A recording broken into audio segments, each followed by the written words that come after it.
the head of one and the tail of the other. My resultant, and resultant is just a fancy word for sum of vectors. My resultant is from where I started to where I ended. It's my resultant.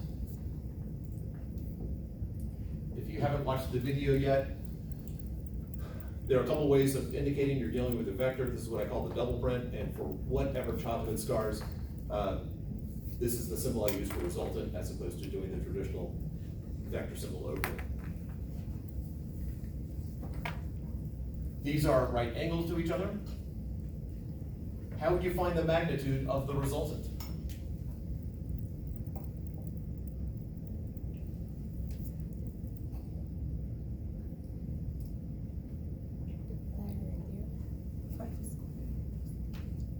Somebody said something. The Pythagorean theorem. Yep, that's the one. If I have a right triangle, which means I've got a right angle there, then the hypotenuse squared is equal to the sum of the squares of the other two sides. So my resultant squared is equal to 5 squared plus 3 squared. That's 34. So the magnitude of my resultant is 34. Oops, sorry, squared. So my resultant is the square root of 34. Now I would take off, if this is your final answer, what am I missing?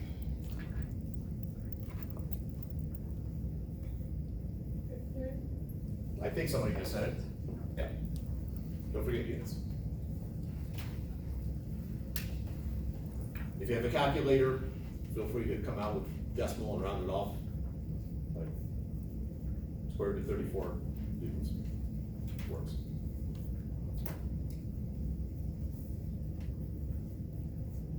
Now, if I wanted to figure out this direction here, this is beyond the scope of the course, but this is, if who in here has had some trig? Anyone? Trig? Got half of one person? Okay. I'm going to do a 15-second aside. If I wanted to figure out this angle here, because I want to figure out the direction, then I would use arctan.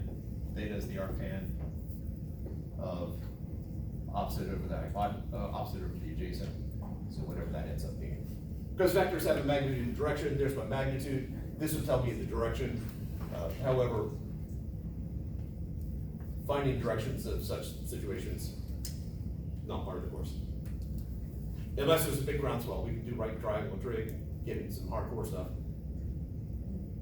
I'm seeing, I'm assuming this means yes, is that?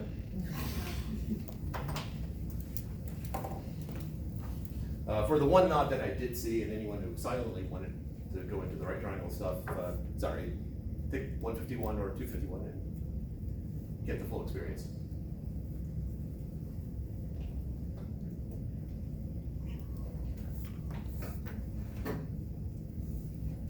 All right. Let's go on to that next stage. Oh, I would at least start on the next stage, because I know there's been some shifting around. Everyone, again, everyone in here is in the lab. Or is there anyone not in the lab? All right, so I'm going to take someone to the lab time, because that lab doesn't take 2 hours. All right, so we've got what we do with forces right there about how to add them up. Do need to bring in, oh, there's always going to be one more thing before we get into that other bit. Equilibrium. Equilibrium has a specific meaning. There's actually 3 different definitions. If any one of them is true, the other 2 are also true. So equilibrium occurs when the total force is equal to 0. Now the 0 with the vector symbol over it is called a 0 vector. If I've got a magnitude of 0, the direction can be anything you want it to be. So the 0 vector just says it has no magnitude of 0, I don't really care what the direction is, but a direction exists. So this is the total force. Total force equals 0. That doesn't mean there are no forces. Over here, I can put something that's in equilibrium if I make it 5 newtons and 5 newtons. Now this is an equilibrium because the total force is 0. If the total force is 0, acceleration is 0. And that's chapter 3. And if acceleration is 0, then the change in velocity is 0. So this is acceleration.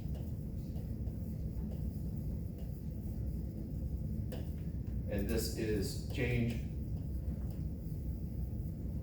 I'm going to pretend I'm actually spelling these correctly. So the delta is change, and V here is velocity.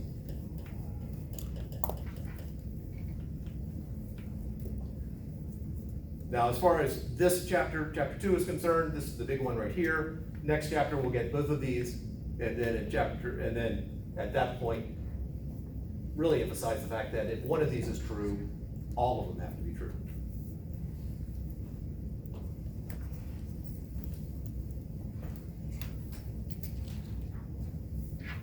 So if I have a beam in equilibrium, we'll just say equilibrium,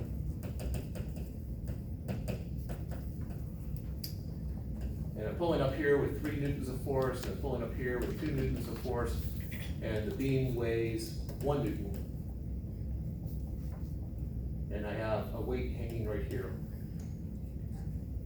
attached to the beam. What is the weight of this object?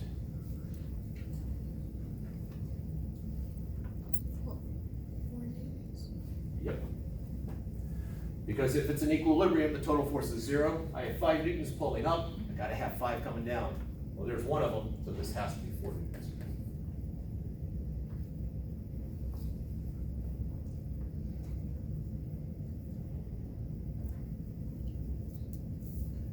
This, in essence, is what's going to happen in the lab. You're going to be exploring this.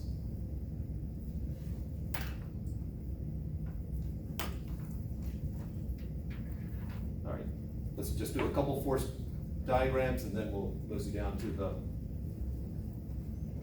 the other room.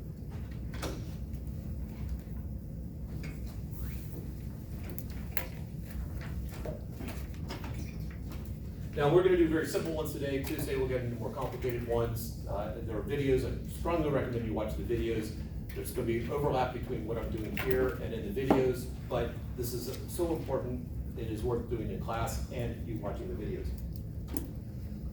The last problem, next to last problem on the first test will be a complex force diagram problem. We will not get to the complex ones right now, but just be aware. I'll let you know that. Yeah, next to last problem will be a force diagram problem. The last problem will be what I'll refer to as a plus minus 0 exercise. That's a chapter 3 thing. The simplest force diagram we will call box falling. So the first thing I do is I draw the ground and I draw a box. Now we are ignoring the air resistance here, but if you want to give some sense of falling, I guess we could put some sense of air flowing behind it. When doing a force diagram, the first step is to draw the objects involved separate from the actual picture. Now in this case, it's going to look kind of silly because I'm going to draw something exactly like that. It'll make more sense when the object's touching. You want to separate the objects. And so I'm going to draw, this is the box, and that's the ground. These hash marks right here are indicating that we are considering that to be not moving. The ground is not moving.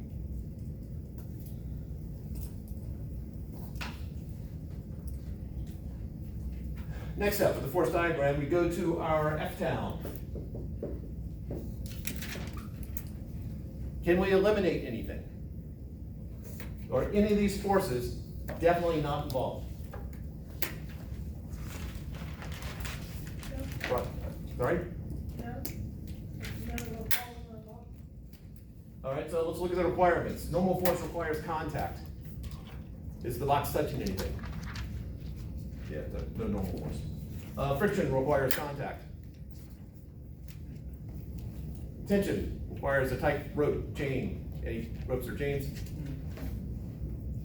Did I mention any mysterious force in the problem? All right, so we got rid of 4 of them. Is there weight involved? Yes. Yeah. I got a large planet here and I got something small near it. The force of weight is acting down on the box towards the center of the planet, center of mass of the planet, and acting up on the planet towards the box. And when I wrote about the direction of the forces relative with respect to each other, they are pointing towards each other. I need to label it, so I put a little W there, and I put a W there. This is indicating 1, I have only one force acting on it, it's acting downwards. It cannot be in equilibrium because I cannot have one force that is not 0 and suddenly make it 0. So the total force cannot be 0 here, there's nothing countering that, it is not in equilibrium, it is accelerating towards the ground.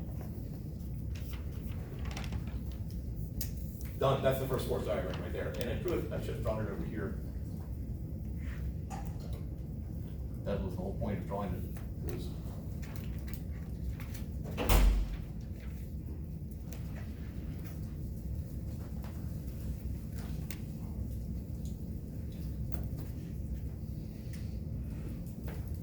all right, the next simplest, box on ground. So first let me draw the picture. Ground, box on the ground. This is where, separate it when you're doing the force diagram, because if you don't, it's gonna look a mess. I am not claiming the box is suddenly in the air, I'm just saying that this is a box, it's that box. This is the ground, it's that ground. This is just my working space.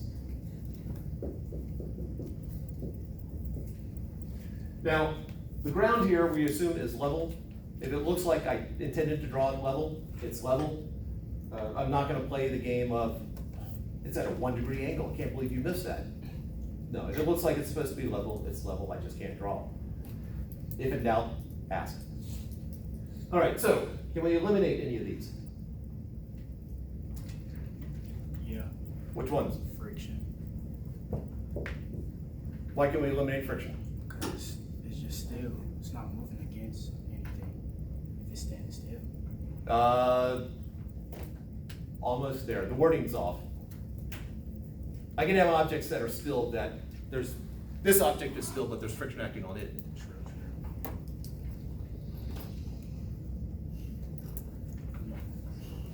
The ground is still too. I don't think It's not a matter of that they're still. Say it again? It doesn't want to go anywhere. Right. There's no design, it's level ground, there's no reason it doesn't want to move one way or the other. That's why there's no friction. All right, so got rid of friction. Anything else? All right, why? All right. We can actually get rid of one more. That's it. All right, so we do have normal force. There is contact here. Let's do weight first. Which way is weight acting on the box? It better be. Matter of fact, down is defined by the direction the weight is pulling. So I got weight acting down, but they come in pairs. Where's the other one of those weights? Up on. All right. I have only one small object with the planet, so weight is done. Normal force requires contact. Is the box in contact with the ground? Which way is normal force acting on the box?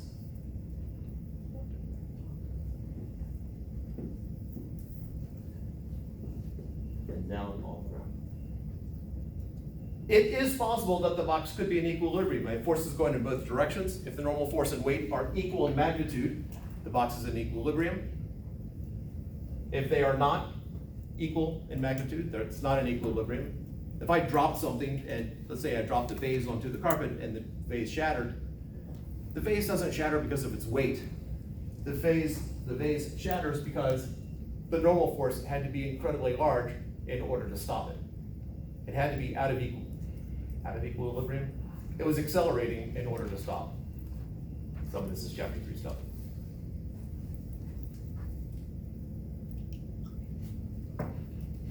And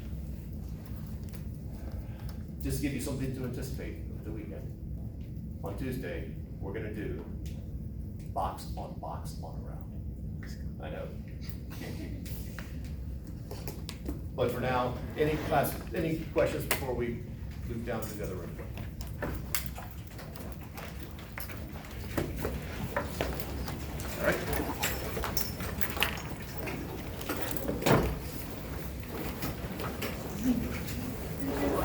All right.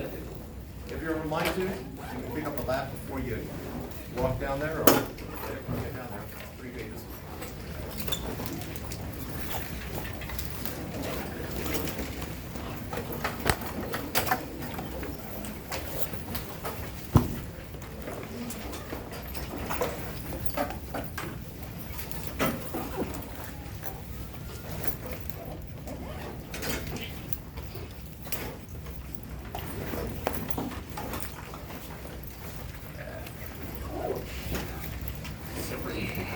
Always been.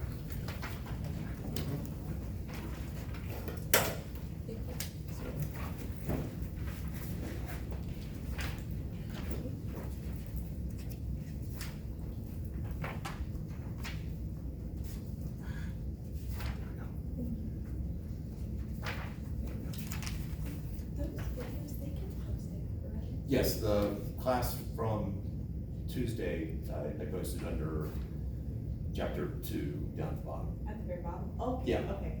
And then previous semesters, there's a link, but also if you go to supplemental material, you can find videos sorted by chapter from past. Cause I was on chapter 2 last night, I just didn't get through all the videos, I just wanna, do we need to go by like that, like start with chapter 2, week by week? Like, you know, each week is a different chapter, or no? No, do it like that. It would be nice if I could pace it out like that, but it doesn't, we'll spend more time on chapters 2 through, actually, more time on 2 and 3 than, that's almost half the course right there is those 2 chapters. So it doesn't break out nicely.